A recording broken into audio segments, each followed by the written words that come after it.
उसकी सरपरस्त आला मोहतरमा ज़ेब-उन-निसा ज़ेबी साहिबा से मैं गुजारिश करूंगा। बहुत शुक्रिया। अब मैं समझता हूँ कि कोई लफ्ज ऐसा नहीं रहा कि जो उनकी तारुफ के लिए पेश किया, कि उनका कलाम, उनका अंदाज, उनकी गुफ्तगू, उनकी नजर ही खुद उनका तारुफ है, बन चुकी है, और वो खुद अपने कलाम, उनके कलाम से बेहतर उनका तारुफ क्या हो सकता है। मैं समझता हूँ कि आज के दौर में असर हाजिर में उर्दू अदब एक मोहसिन है, उर्दू अदब पर बहुत बड़ा एहसान कर रही है मोहतरमा ज़ेब-उन-निसा ज़ेबी। बहुत शुक्रिया, आइए गुजारिश करते हैं कि बहुत मोहब्बत आपकी। जी तकरीरी फनपारों से इस महफिल को मुज़य्यन। जी, मैं मुख्तार भाई एक बहुत शुक्रिया, एक तख्लीक पेश कर रही हूँ। ये आलम शौक का देखा ना जाए। अगरचे सूरज की शुआएं जर्दी माइल होती जा रही हैं। करीब आऊं? आवाज कट रही है। अच्छा, ये आलम शौक का देखा ना जाए। आवाज आई? वाह, अगरचे सूरज की शुआएं का देखा न जाए। अगरचे सूरज की शुआएं जर्दी माइल होती जा रही हैं, लेकिन खलीफा शब्बन अपने मकान की छत पर कबूतर उड़ा रहे हैं। छत के शुमाल मगरिब सम बांस की एक छतरी लगी हुई है। कुछ कबूतर छतरी पर बैठे हुए, कुछ छत की मुंडेर पर, कुछ सहन में दाना चुग रहे हैं, कुछ पानी की कुंडी में अपनी चोंचें डाले हुए हैं। खलीफा के एक हाथ में छेपी है, दूसरे में छपका। ये छत काफ़ी लंबी है। ये छत काफ़ी लंबी है। इसके एक हिस्से में बांसों का ठाठर लगाकर जाल सा बना दिया गया है। इसमें छोटे छोटे खाने बने हुए हैं। हर एक खाने में एक एक या दो दो कबूतर रहते हैं। इस जाल के करीब कुछ काबुकें भी रखी हैं। इनमें भी कबूतर बंद हैं और बिल्ली से बचाव की जिस कदर एहतियात हो सकती थी की गई है। दफातन खलीफा ने छेपी दिखाई तो सब कबूतर उड़ गए। फिर सीटी बजाई तो 1 मील परे जहाँ किसी और कबूतरबाज के कबूतर उड़ रहे थे, इनमें मिल गए। जब उन्होंने 2-1 चक्कर लगा लिए तो दोनों कबूतरबाजों ने आ की आवाज़ें बुलंद की। खलीफा शब्बन के कबूतर बड़े गर्दान थे। भला वो दूसरों की छतरी पर कैसे बैठते। उन्होंने आ की आवाज़ के साथ अपनी छतरी का रुख किया और उनके हमरा दूसरे कबूतरबाज के 2 कबूतर भी साथ आ गए। ये देखकर खलीफा ने दाना दिखाया तो नए कबूतर भी दाना चुगने छत पर आ गए। खलीफा ने बड़ी चाबुकदस्ती के साथ छपका मारकर दोनों कबूतर पकड़ लिए, फिर उन्हें जाल में बंद कर दिया। खलीफा का यही शगल मगरिब के वक्त तक रहता था। जितने कबूतर पकड़े शाम को जामे मस्जिद के चौक पर ले गए और वहाँ फ़रोख्त कर दिए। इस तरह हर रोज़ कुछ रकम की पकड़ हो जाती थी और इस रकम से कबूतर का दाना पानी और कुछ अपनी ज़रूरतें भी पूरी हो जाती थीं। खलीफा शब्बन के एक जिगरी दोस्त थे, रहमत। ये भी बड़े अच्छे कबूतरबाज थे, मगर गरीब होने की वजह से कबूतर ख़रीद कर जमा ना कर सकते थे। बस खलीफा शब्बन के यहाँ हर वक्त आना जाना रहता था और खलीफा अक्सर उनकी मदद कर दिया करते थे। आज भी रहमत ने आकर आवाज़ लगाई, अरे शब्बन कहकर जब आवाज़ें दी तो खलीफा ने आवाज़ पहचान कर कहा, आजा भाई, नीचे तेरी भावच ओट किए बैठी है, फिर तुझसे पर्दा भी क्या। रहमत खनकारता हुआ कोठे की सीढ़ियों पर चढ़कर छत पर पहुंच गया। खलीफा शब्बन ने कहा, बड़ी उम्र है तुम्हारी, अभी अभी तुम्हें याद कर रहा था, और सुनाओ, घर में तो खैरियत है। रहमत ने कहा, क्या बताऊं, रात भर तुम्हारी भाभी बुखार में बिलबिलाती रही। कसम ले लो, सारी रात आंखों में काली की है। क्या मजाल जो पलक तक झपकाई हो और लमडे को अपने पैरों में लिटा लिया था। उसने रू रू करके सोने ही ना दिया। सुबह होते ही कुछ ज़रा नींद आई थी कि उस उल्लू की दुम की फाख्ता ने मुँह दिया। 2-1.5 बरस की जान को मैं क्या मारता, बस घबरा कर उठ बैठा। ऐसा हुआ कि लगा कि जैसे किसी ने गर्म पानी की घड़ियाँ बिस्तर पर उलट दी हो। आखिर नहाया, कपड़े बदले और डॉक्टरी डॉक्टर के यहाँ से दवा लाकर पिलाई। शुक्र है बुखार तो उतर गया, मगर मेरी जान को और भी सैकड़ों किस्म के अजाब हैं। खलीफा शब्बन, रोटी वोटी का यहाँ बंदोबस्त कर दूँ? रहमत, नहीं यार, भटियारे की दुकान सलामत हो, वहीं से रोटी और सालन मिल जाएगा। अपनी गुजर तो इसी तरह होती चली आ रही है। और जाल की तरफ देखते हुए, ये 2 कबूतर तुम्हारे मालूम नहीं होते?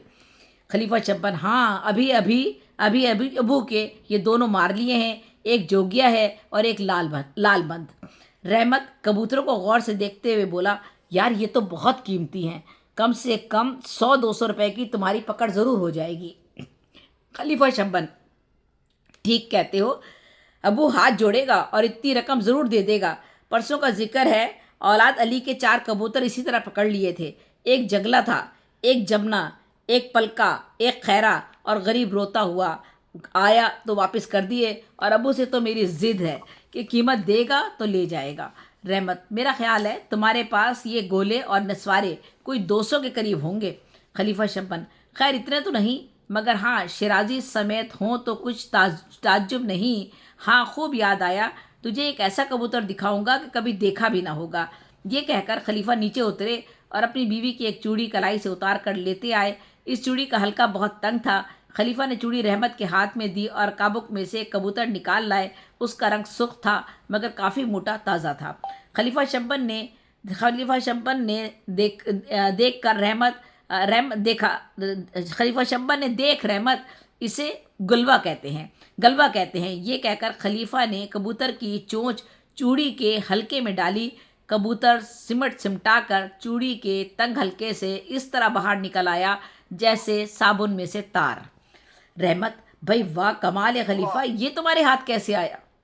खलीफा शब्बन, एक पठान से 25 रुपए में खरीदा था। रहमत, नायाब कबूतर है, किसी रईसजादे को दोगे तो काफ़ी रकम मिल जाएगी। खलीफा शब्बन, जी हाँ, हाँ जी, अपना कारोबार भी यही ठहरा। फिर एक काबुक खोला तो इसमें से चंद लक्का कबूतर निकले और नाचने लगे। फिर एक और काबुक से याहू याहू की आवाज़ें आने लगी। फिर एक और काबुक खोली, इसमें से लॉटन कबूतर और चंदन निकले। और भी मुख्तलिफ इकसाम के कबूतर देख कर रहमत ने कहा, ये आज ही पता चला है कि तुम निरे कबूतरबाज नहीं बल्कि कबूतर पालने के शौकीन भी हो। खलीफा शब्बन, यार हम मजदूर लोग क्या शौकीनी करेंगे, शौक तो रईसों में होता है। तुमने सुना होगा, लखनऊ के नवाब वाजिद अली शाह जब नज़र बंद होकर मटिया ब्रिज पहुँचे तो वहाँ उन्होंने चिड़ियाखाना बनाया था।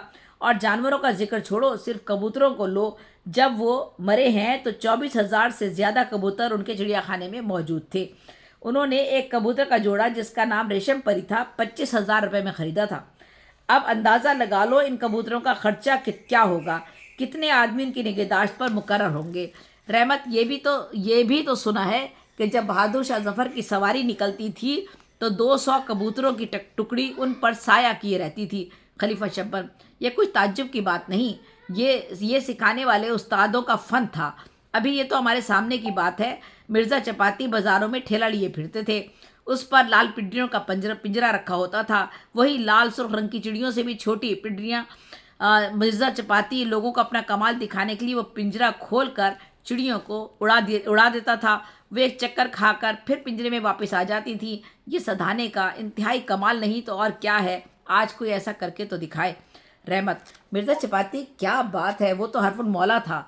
ऐसा आदमी अब सदियों बाद ही पैदा हो तो हो। ये तो बताओ कि तुम्हारे पास ये गोला किस्म के कबूतर कितने होंगे? खलीफा शब्बन, कोई 60-70 के करीब होंगे। ये मैंने सिर्फ उड़ान के लिए रखे हैं। कभी मेरठ या बरेली में मुकाबले की दावत हुई तो फिर इनका कमाल देखना। इस कदर बुलंदी पर उड़ते हैं कि तारे नज़र आते हैं, और लुत्फ़ यह है कि अपनी छतरी के करीब मंडलाते रहते हैं। लो होशियार हो जाओ और इनका कमाल देखो। ये कहकर खलीफा ने कोई 20-30 के करीब कबूतर गोले उड़ा दिए और इस कदर वो ऊंचे गए कि वाकई तारे की तरह चमकते हुए नजर आ रहे थे। फिर खलीफा ने एक पानी का भरा हुआ लगन छतरी के नीचे रख दिया और रहमत से कहा, आओ इस लगन में देखो, ये छतरी के आस पास है या अलग अलग हैं। रहमत ने देखा तो वाकई वो सब के सब छतरी के गिर्द मंडला रहे थे। इतने में खलीफा की बीवी ने कुछ सीढ़ियाँ चढ़कर कहा, कुछ बाल बच्चों की भी फिक्र है, खाने पकाने के लिए तो कुछ लादो निगोड़े मारे भूख से बिलबिला रहे हैं। खलीफा ने सुनी अनसुनी कर दी तो इसने फिर चिल्लाकर कहा, सुनते भी हो या बहरे हो गए हो? इस वक्त खलीफा के नस्वारे दूसरे कबूतरबाज की टोली में जा मिले थे और मुमकिन था कि वो दूसरे की छतरी पर बैठ जाते। खलीफा ने जल कर कहा, भाड़ में जाए तुम्हारा खाना पकाना, आ आ आ बेटे आ आ आ चिल्लाकर कहना शुरू किया اور ادھر رحمت نے بھی سیٹیاں بجائیں۔ اس غل شور سے خلیفہ کے کبوتر چوکنے تو ہو گئے مگر واپس نہ آئے۔ بیوی کچھ دیر بعد پھر آئیں اور کہا غارت ہوں تمہارے کبوتر، چھوٹا بچہ بخار میں بھن رہا ہے، اسے جلد حکیم کے پاس لے جاؤ۔ ادھر خلیفہ کی جان کبوتروں میں اٹکی ہوئی تھی۔ بیماری کی خبر سن کر بے ساختہ کہنے لگے چولہے میں جائے تمہارا بچہ۔ آ آ آ آ اس مرتبہ وہ گلے پھاڑ کے آوازیں نکالیں، ایسی آوازیں نکالی کہ خلیفہ کے کبوتر اپنی چھتری پر آ بیٹھے۔ خلیفہ کی بیوی نے دیکھا کہ دوسرا وار بھی خالی گیا تو اب اس نے ایک نئی چال چلی اور کہا کہ کبوتر ہی اڑائے جاؤ گے، کچھ ان کے دانے دمکے کی بھی خبر لوگے، ہنڈیا خالی ہے اور باجرہ ختم ہو گیا ہے۔ خلیفہ یہ سن کر بےتاب ہو گئے اور کہا لے بھائی رحمت تو انہیں سنبھال، میں باجرہ لے کر ابھی آیا۔ جب خلیفہ نیچے اترے تو ان کی بیگم نے کہا اللہ اللہ، کبوتروں کا کتنا خیال ہے، اولاد مر جائے تو بلا سے، کبوتر بھوکے نہ مریں، دانا دانا سب موجود، دانا وانا سب موجود ہے، بچوں کے لیے آٹا اور دال لا دو تاکہ روٹی پکا کر ان کا پیٹ بھر دوں۔ خلیفہ شبن تم بڑی وہ ہو، تمہیں مار کے ٹکڑے کر دوں، کس بہانے سے مجھے بلایا ہے؟ غرض جلدی جلدی گھر کا سودا سلف لا کر دیا اور پھر کبوتر بازی میں مشغول ہو گئے۔ یہ عالم شوق کا دیکھا نہ جائے گا۔ کیا بات ہے، اختتام خوب ہے، واہ واہ واہ واہ واہ واہ واہ واہ۔ کیا منظر کشی کی ہے، واہ۔ آج نا بس ذرا وہ میں آنکھوں سے آنکھیں چیک کرانے گئی تھی تو آنکھوں میں انہوں نے دوائی ڈالی ہے نا پتلی پھیلانے کے لیے، تو نظر کچھ نہیں آ رہا، اور میں بس ابھی آ کے بیٹھی تھی اور یہ سامنے جو آ گیا میں نے پڑھ دیا۔ اب آپ لوگ جو بھی بات کریں۔ ہیں کہ بہت سارے لوگوں کے ہاتھوں میں طوطے اڑ گئے۔ ماشاء اللہ، یہ بڑی بات ہے کہ ہم نے اکثر دیکھا ہے کہ کچھ لوگ اگر شاعری میں ممتاز ہوتے ہیں، شاعری میں کمال پیدا کرتے ہیں تو نثر ان کی کمزور ہوتی ہے، افسانوی رجحان ان کا کم پایا جاتا ہے۔ لیکن خاصہ یہ ہے محترمہ زیب النساء زیبی صاحبہ کا کہ نثر میں کوئی سن کو کمال چھو لیتی ہے تو اسے کمال تک پہنچا دیتی ہے، اور ظاہر سی بات ہے اس کو اس طرح سے وہ پیش کرتی ہے کہ لوگ سیکھتے ہیں اور ان کے یہاں جو باریکیاں ہوتی ہیں وہ بڑا متاثر کرتی ہیں۔ تو آج حضرات وہ کافی خوبصورت یہ پروگرام چل رہا ہے، تنقیدی اور اعتبار سے بھی، تبصراتی اعتبار سے بھی، افسانوی اعتبار سے بھی، شاعری کے اعتبار سے بھی۔ آئیے اس بزم میں گزارش کروں آج کے اس پروگرام کے مہمان خصوصی، میری مراد ہے محترم ریاض ندیم صاحب، اردو شاعری کا ایک بڑا نام، اور خاص بات یہ کہ اردو ادب کی جو مختلف اصناف ہیں ان کا مکمل